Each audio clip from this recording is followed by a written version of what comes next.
गारगोटी शहराच्या मध्यवर्ती ठिकाणी छत्रपती शिवाजी महाराजांचा पूर्णाकृती पुतळा बसवण्यासाठी गारगोटीतील शासकीय विश्रामगृहावर पदाधिकारी आणि अधिकाऱ्यांची बैठक झाली। यावेळी छत्रपती शिवाजी महाराज यांचा पूर्णाकृती पुतळा बसवण्यासह विविध विषयांवर चर्चा झाली।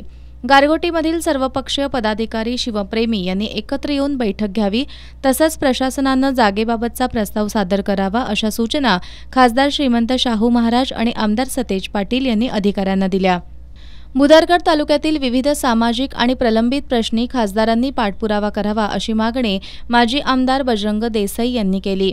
नूतन खासदारांनी भुदरगडमधील महत्त्वाच्या अडीअडचणींबाबत प्रांताधिकाऱ्यांना माहिती विचारली, तर शासकीय अधिकाऱ्यांनी सर्वसामान्यांची कामात अडवणूक करू नये अशी सूचना आमदार सतेज पाटील यांनी केली।